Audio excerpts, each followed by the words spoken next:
stood outside the entire time that Jacob was in Isaac's bedroom, half listening, half trying to distract myself. My heart was racing, although I tried to keep a calm exterior lest one of Esau's wives should come in and grow suspicious. Never in my life had I been more terrified of invoking Yahweh's fury. Yet at the same time, never in my life had I taken such a great risk for what I thought would be the rightful continuation of my husband's lineage. Isaac had always favored Esau. This elder of the twins was admittedly far superior in manliness. The thick hair that covered his deeply tanned, muscular arms and chest vouched for this. As a mother, I know I should have tried to remain impartial, dispersing my love between my two children equally.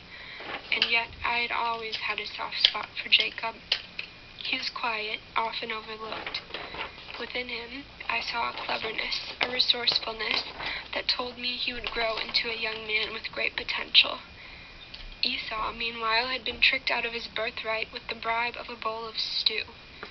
I could not wrap my mind around how Isaac still believed him to be the rightful heir of our estate. My husband was very old and, indeed, nearly dead. It was increasingly urgent to me that he switch Jacob to his rightful heir, but even in his old age, Isaac was stubborn, a slave to tradition. Gradually, I became more and more desperate. I could not reconcile the house of Abraham being turned over to these dreadful Hittite women, foreigners, no doubt. I was able to keep them in check, but only barely, and what would happen after I was gone? That fateful afternoon, when I noticed that Isaac had called Esau into his room, I listened carefully to the conversation they had. When I heard him commanded to go out into the field and get a lamb so that Isaac could bless him, my mind began to race. What could I possibly do to stop this? I felt like panicking, and yet, somehow, my mind became more clear.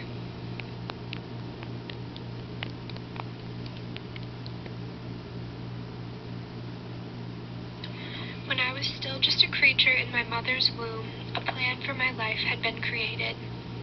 I was but a form, no eyes or head, although their shapes were there.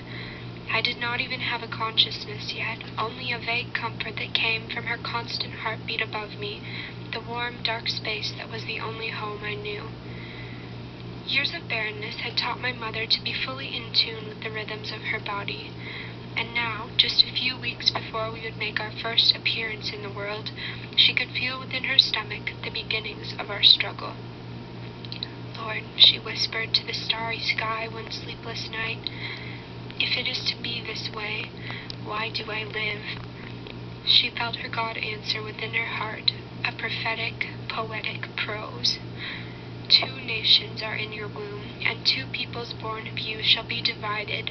The one shall be stronger than the other, the elder shall serve the younger. Although she did not understand, this was the word of the Lord. She fell asleep that night with her gaze still fixed on that starry night sky, thinking of the promise this same God had given to her father-in-law years ago. Number the stars if you can, so shall your descendants be. To think that the babies she would carry would become a part of that never-ending bloodline was equal parts invigorating and terrifying.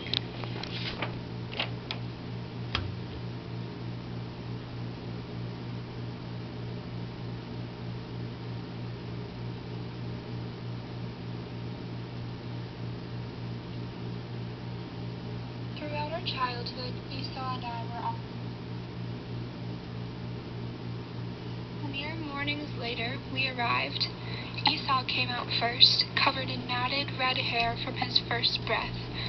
My father, before he was even fully out, commented approvingly that his hair made him look rugged already, like the hunter he would become. He quickly chose the name Esau for my older twin, after the reddish color of his coarse, thick, wiry hair. But then came I, gripping his heel with my tiny, unformed fist, almost as though I were using his position to leverage and pull myself out. My mother says that everyone in the delivery room grew silent, our piercing cries drowning out all other noise. After we'd been cleaned and dried, she held the 2 of us in her arms. "What's the second twin's name?" her sister, the midwife, asked gently, smoothing the fine fuzz away from my face with her soft fingers.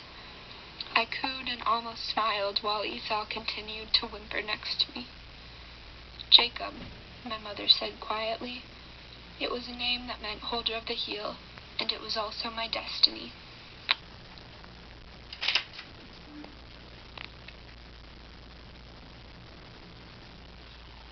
Throughout our childhood, Esau and I were always at odds. We never fully came to blows. There was merely an underlying tension in every one of our interactions that, looking back, pointed more or less directly to our fate. For example, Esau quickly became my father's favorite child. He was always the first one that Isaac picked to go on camping trips or hunting trips, always the one to help survey the field that our family lived on. He did all this with enthusiasm. It was his greatest joy in life to be outdoors, to be living off the land. I did not resent him for loving these things. I wish I could say that I did not resent him at all. But as I changed from an innocent little boy to a restless adolescent, I began to realize that the world would ever be tilted in his favor. This was not because he was inherently better or more pure than I. It was based solely on the fact that he was the firstborn by a matter of minutes. While Esau's hands turned rough and his skin turned darker shades of brown from working outside in the hot sun, I preferred to stay in the tent with my mother when I could. Within our household, she became my closest ally. She always seemed to favor me, in arguments with my brother and father, or when she slipped me an extra piece of bread before bedtime, or when she reminded me daily how much she loved me and how great our God's plan was for my life. I appreciated these words, and yet I could not believe them. Although I did the work that was required of me and sought to treat my father and brother with kindness and respect, there was a brooding, burning within me. I was frustrated with my lot.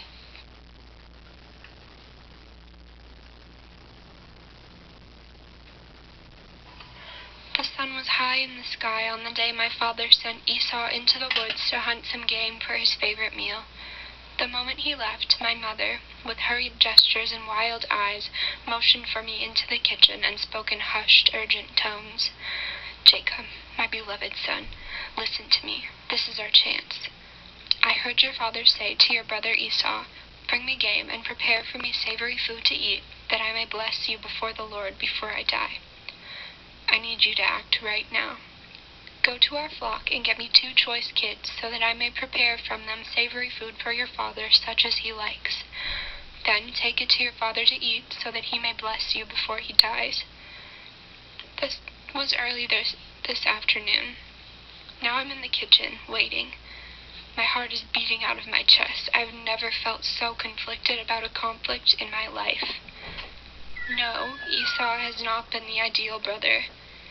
Yes, I believe, like my mother, that putting him in control of our lineage would be disastrous. And of course, like Rebecca, I felt the constriction of living with Esau and his Hittite wives. But am I willing to go this far, possibly even indicting the disciplinary hand of God? What if God curses me for doing this? I ask my mother, trying to seem brave as though this is just like any other day, but wiping away the sweat from my palms. She turns away from the fragrant stew and from her position at watch at the window places one smooth, cool hand on my cheek. "Listen to me. This was my idea. I believe this is God's plan for you. But if I'm wrong, may the curse fall on me instead." I nod. I know that she is serious now. She's made it clear that my only choice, and the only choice for this family, is to go through with this.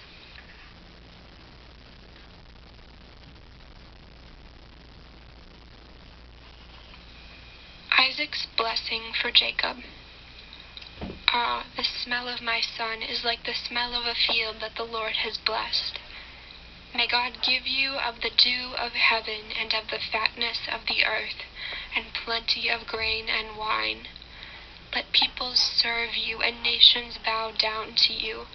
Be Lord over your brothers, and may your mother's sons bow down to you. Cursed be everyone who curses you, and blessed be everyone who is blessed by you.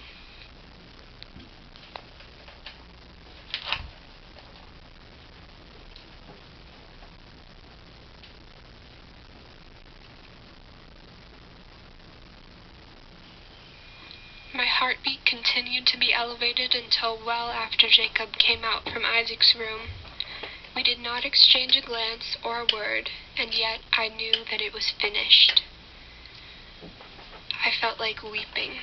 I knew that I must stay strong, stay firm for my son.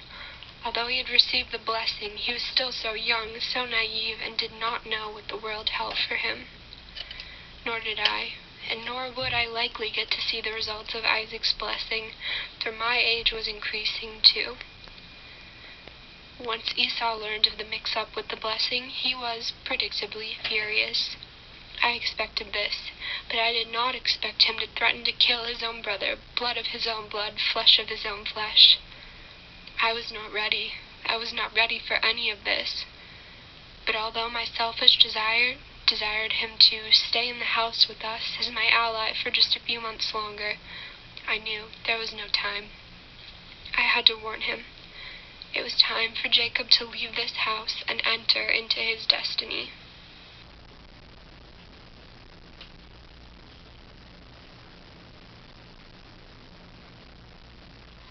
I left Beersheba for Haran the morning after I received my blessing, packing my expectations and fears along with provisions for a couple of days of travel. Although I knew the general direction of my journey, I had no idea what lay ahead of me there, or what I would encounter along the way. It was with a weary, troubled mind that I put out the campfire at my campsite and lay my head down upon a rock to sleep.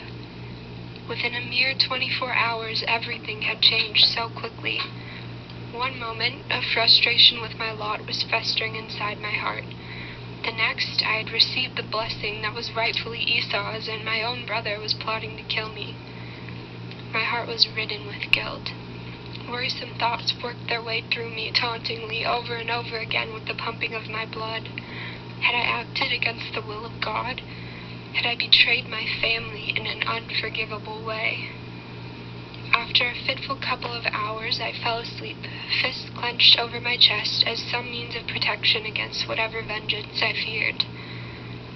Where I had fully expected nightmares, I was given a glorious vision of a dream.